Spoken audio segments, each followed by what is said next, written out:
Fala galera, beleza? Sejam todos bem-vindos a mais um vídeo por aqui e hoje continuando o estudo do direito constitucional para o concurso do Ministério Público da Bahia. Bom, na aula de hoje resolveremos 5 questões do Instituto Consulplan e através delas faremos uma revisão desta temática, tá? Antes de começar, aqueles recadinhos tradicionais, eu peço para que você deixe o seu like e também, se possível, ative a sua inscrição aqui no canal. Dessa forma, você está contribuindo e muito com o nosso trabalho.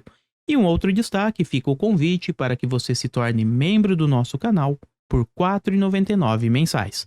E sempre é bom destacar que ao se tornar membro, além de ajudar o nosso trabalho, fortalecer diretamente no caso, você também terá acesso a alguns vídeos exclusivos e também aos nossos mapas mentais. Bom, recados dados, vamos ao conteúdo. Questão de número 1, Consulplan, bora lá. É possível afirmar que não haverá penas, exceto: letra A, de banimento, letra B, de caráter perpétuo, letra C, de trabalhos forçados, letra D, de morte em nenhuma hipótese. Galera, pausem o vídeo e em 5 segundos voltamos primeiro com uma explicação e depois com o gabarito da questão.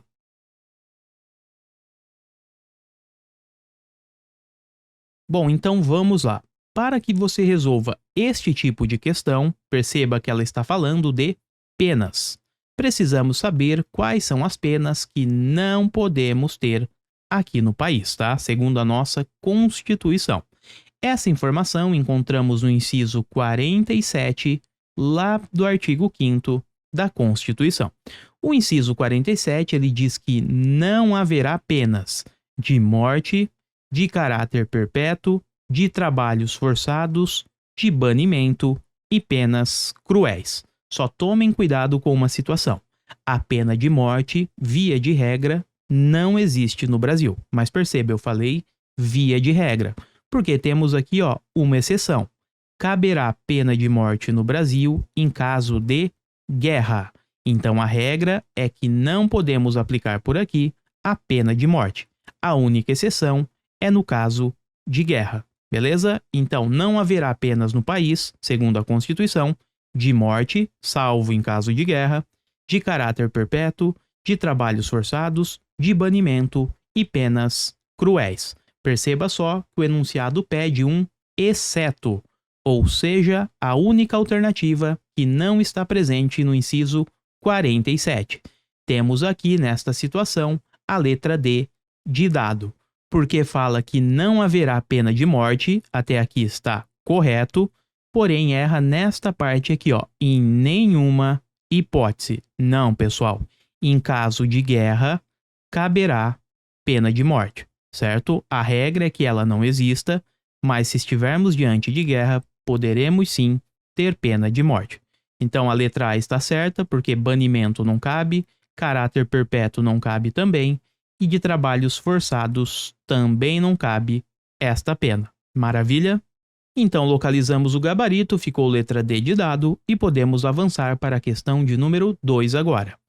É possível o ingresso em domicílio sem o consentimento do morador durante a noite, exceto: letra A, por ordem judicial, letra B, para prestar socorro, letra C, em caso de desastre, letra D, em caso de flagrante delito. Pessoal, 5 segundos e já voltamos.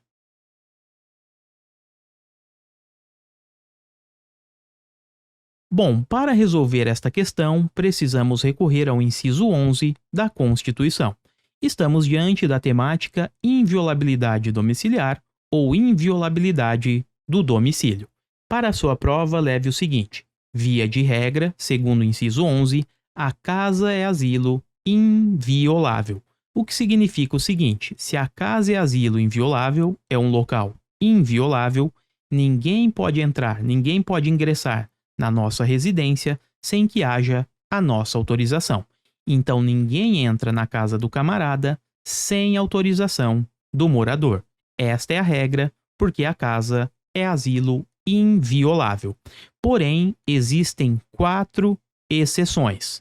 Nestes casos, o domicílio, ele poderá ser violado, o que significa que outras pessoas podem ingressar na residência da pessoa, mesmo que não haja a sua autorização. E se liga só, destas 4 hipóteses, 3 podem ocorrer durante o dia ou durante a noite, e uma delas só ocorre durante o dia. Então temos o seguinte: a casa poderá ser violada em caso de flagrante delito, desastre e também para prestar socorro. Nestas 3 situações, tanto faz o horário, seja durante o dia ou ainda durante a noite. Então, flagrante delito, desastre e para prestar socorro. Eu até coloquei aqui um macete, ó, flagrante de soco. Pense assim, ó, flagrante de flagrante delito, o D de desastre e o soco de prestar socorro. E um flagrante de soco no nosso país podemos encontrar durante o dia ou durante a noite. Então, se está nas hipóteses aqui, ó, do flagrante de soco, podemos durante o dia e durante a noite. Maravilha? E a última situação em que a casa pode também ser violada é mediante decisão judicial. Ou seja, estamos diante de uma ordem judicial. Mas muito cuidado, via ordem judicial só cabe durante o dia. Não podemos falar em cumprimento desta ordem judicial à noite, tá? Pelo menos em termos de inviolabilidade domiciliar, certo? Então, gravem isso. A casa, via de regra, é asilo inviolável. Ninguém ingressa nela sem autorização do morador. Porém, esta regra ela é excepcionada em 4 situações: nos casos de flagrante delito, desastre e para prestar socorro, e também mediante ordem judicial. Não esqueça, ordem judicial só cabe durante o dia e as demais situações durante o dia ou durante a noite. Então vamos voltar para a questão. Ela fala que é possível ingresso em domicílio sem o consentimento do morador e quer saber, ó, durante a noite, exceto uma das alternativas que não permite o ingresso à noite. Então vamos lá. Por ordem judicial. Opa, já encontramos o gabarito. Acabamos de falar que via ordem judicial, a residência, a casa do camarada, pode ser sim violada, porém apenas durante o dia. Portanto, por ordem judicial, não cabe no período noturno. E as outras alternativas falam o seguinte: para prestar socorro, desastre e flagrante delito. Por aqui, podemos ingressar na residência do camarada, mesmo que não haja sua autorização, durante o dia ou ainda durante a noite. Portanto, o gabarito ficou letra A de aprovado. Avançando um pouco mais, chegamos à questão 3. O artigo 5º da Constituição da República Federativa do Brasil trata das garantias e direitos fundamentais que cada cidadão dispõe. Considerado um marco e um dos artigos mais importantes da nossa Constituição Democrática, o aludido artigo prevê, exceto, letra A, homens e mulheres são iguais em direitos e obrigações. Letra B, é livre a manifestação do pensamento, garantindo-se o direito ao anonimato. Letra C, ninguém será submetido à tortura nem a tratamento desumano ou degradante. Letra D, ninguém será obrigado a fazer ou deixar de fazer alguma coisa, senão em virtude de lei. 5 segundos e já voltamos. Então, bora lá. Perceba só que a questão mais uma vez pede o exceto. O Instituto Consulplan gosta deste tipo de construção, tá? Então teremos 4 alternativas, sendo que 3 delas estão corretas e uma está errada. E a banca quer justamente este erro. Bom, vamos começar com a primeira por aqui, letra A. Homens e mulheres são iguais em direitos e obrigações. Bom, este item ele está correto, pessoal. Encontramos no artigo 5º, inciso 1º da Constituição. Perceba só, homens e mulheres são iguais em direitos e obrigações nos termos desta Constituição. Por aqui localizamos o princípio da igualdade ou princípio da isonomia, certo? Então temos aqui o princípio da igualdade de gênero. Homens e mulheres receberão tratamentos iguais em direitos e obrigações. Vamos ver agora a alternativa B, que diz o seguinte: é livre a manifestação do pensamento. Maravilha, correto até aqui. Garantindo-se o anonimato. Opa, encontramos o gabarito, temos um erro por aqui. Pessoal, não é garantindo-se anonimato, é vedado o anonimato. E essa construção encontramos no inciso 4º do artigo 5º da nossa Constituição. Se liga só. É livre, então temos que é livre a manifestação do pensamento, sendo vedado, sendo proibido o anonimato. Isso acontece justamente para que o camarada, que ele se excedeu, que ele extrapolou a manifestação do seu pensamento, possa ser responsabilizado. Se fica vedado o anonimato, vamos conseguir identificar o ofensor e assim pedir eventualmente uma indenização. Ele será responsabilizado, certo? Então o grande erro está aqui, garantindo-se o anonimato, não é vedado o anonimato. Portanto, o gabarito letra B de bola, porque a prova pediu o exceto. E antes de partir para a próxima questão, vamos analisar as duas últimas alternativas. Letra C. Ninguém será submetido à tortura nem a tratamento desumano ou degradante. E letra D. Ninguém será obrigado a fazer ou deixar de fazer alguma coisa, senão em virtude de lei. Estas duas passagens encontramos no inciso 2º e também no inciso 3º do artigo 5º da nossa Constituição. Perceba só, letra C está aqui, no inciso 3º. Ninguém será submetido a tortura nem a tratamento desumano ou degradante. E quando falamos ninguém, isso abarca brasileiros e também estrangeiros, ok? Então, com isso, a C também está correta e não pode ser o nosso gabarito. E letra D traz o princípio da legalidade. Encontramos esta passagem no inciso 2º do artigo 5º da nossa Constituição. Ninguém será obrigado a fazer ou deixar de fazer alguma coisa, senão em virtude de lei. Portanto, para o particular, vigora uma liberdade por aqui. Ele pode fazer tudo desde que não seja proibido por uma lei.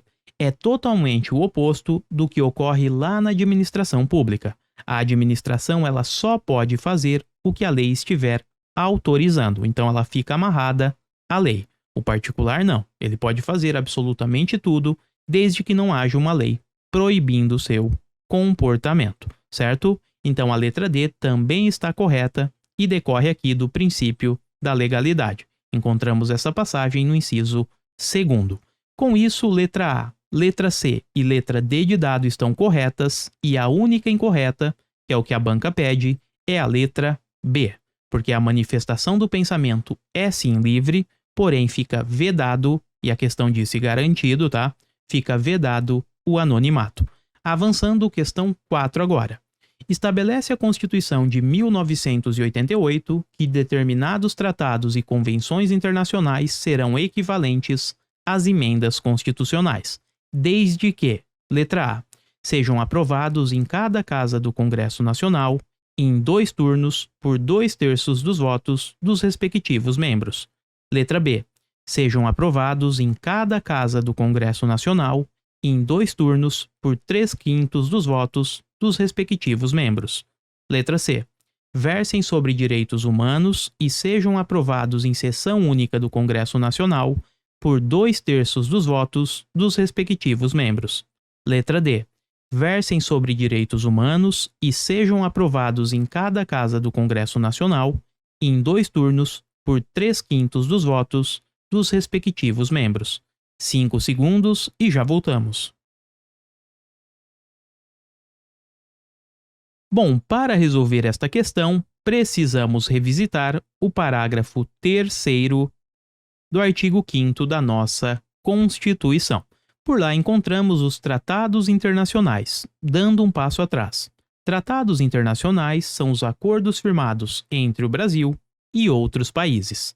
E estes tratados internacionais, eles podem ingressar no ordenamento jurídico brasileiro de 3 formas, tá? Então precisamos verificar estas formas. Dependendo de como ingressam por aqui, terão força, terão um status diferente.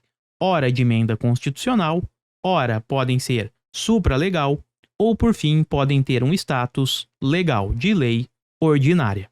Então vamos lá. Quando falamos destes tratados internacionais, eles podem versar sobre direitos humanos ou ainda sobre temas variados que não contemplem os direitos humanos, certo? Então, tratados internacionais versando sobre direitos humanos por aqui e não versando sobre direitos humanos.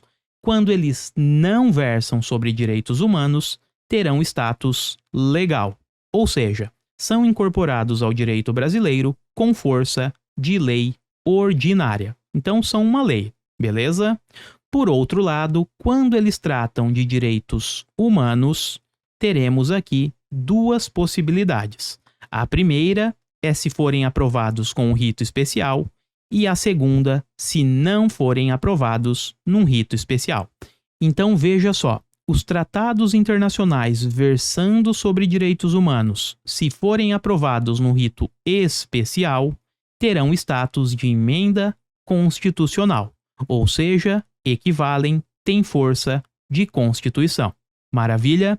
E só um detalhe, quando falamos neste rito especial, significa que este tratado que foi firmado, ele precisa ser aprovado nas duas casas do Congresso Nacional, ou seja, no Senado e na Câmara dos Deputados, em 2 turnos de votação por 3/5 dos membros. Este é o rito especial, um rito mais complexo. 2 turnos nas duas casas do Congresso por 3/5 dos respectivos membros. Beleza? Portanto, se este tratado que versa sobre direitos humanos tiver essa aprovação num rito especial, ele terá um status, terá força de emenda constitucional. Por outro lado, se os tratados internacionais versarem sobre direitos humanos, mas não forem aprovados com este rito especial, eles terão força, terão status supra-legal, estão acima da lei, porém abaixo da Constituição. Agora sim, com essa revisão, vamos voltar para a nossa questão. Olha só, pessoal, a questão quer os tratados internacionais, tratados e convenções internacionais, que serão equivalentes às emendas constitucionais. Falamos que para que os tratados sejam equivalentes a emendas constitucionais, tenham este status, ele precisa versar sobre direitos humanos e, além disso, precisa ser aprovado num rito especial. E este rito especial envolve o seguinte: passagem nas duas casas do Congresso Nacional. Então, como o Congresso Nacional é bicameral, ele possui Câmara e também Senado, precisamos da passagem da aprovação nestas duas casas. Além disso, em 2 turnos de votação e por 3/5 dos membros. Ocorrendo isso, aí sim, o tratado internacional ele será incorporado com força com status de emenda constitucional. Bom, agora vamos analisar as alternativas. Letra A. Sejam aprovados em cada casa do Congresso Nacional, correto, significa Câmara e também Senado, tá? Em 2 turnos, beleza, por 2/3 dos votos. O erro está aqui, ó, 2/3 dos votos. E também o enunciado não disse que eles precisam tratar de direitos humanos. Portanto, a letra A não pode ser o gabarito. Letra B. Sejam aprovados em cada casa do Congresso Nacional, tranquilo, em 2 turnos, correto, por 3/5 dos votos dos respectivos membros. Bom, este item ele está incompleto na realidade, porque além disso, vimos que este tratado internacional precisa versar também sobre direitos humanos. Faltou esta parte, ok? Então, por aqui, esta letra B precisaria de uma complementação. Não pode ser o gabarito. Letra C. Versem sobre direitos humanos. Legal, começou bem por aqui. E sejam aprovados em sessão única. Parou, não é sessão única. Vimos que precisamos de 2 turnos. Então, incorreção por aqui, tá? E também temos um erro aqui, ó, 2/3 dos votos dos respectivos membros. Na realidade, são 3/5 dos votos. Versem sobre direitos humanos, legal, então precisamos de dois requisitos por aqui, e sejam aprovados em cada casa do Congresso Nacional, correto, em 2 turnos, beleza, por 3/5 dos votos dos respectivos membros. Perfeito, o gabarito só pode ser letra D de dado. Avançando, vamos para a questão 5 agora. Orlando é administrador de empresas e se especializou na organização de associações, sendo presidente da pessoa jurídica DRA. Para orientar suas decisões, contratou advogados especialistas em contratos para construir as cláusulas dos estatutos associativos. Nos termos da Constituição Federal, no concernente às associações, é pertinente estabelecer que a criação de associações independe de autorização estatal. Letra B. As associações podem ser compulsoriamente dissolvidas por decisão da diretoria, chancelada pelo Estatuto. Letra C. O tempo de permanência do associado na entidade deve ser previsto no Estatuto, não podendo ultrapassar 30 anos. E letra D fala o seguinte: todos os indivíduos de determinada categoria, quando cientificados da constituição de associação, são compelidos a se associar. 5 segundos e já voltamos. Para resolver esta questão, precisamos conhecer um pouco de associações. A liberdade de associação, ou direito de associação, encontra previsão entre os incisos 17 da Constituição ao inciso 21, certo? Vamos às principais informações por aqui.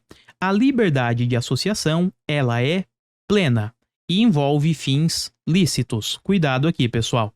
Podemos sim nos associar, mas para fins lícitos, certo?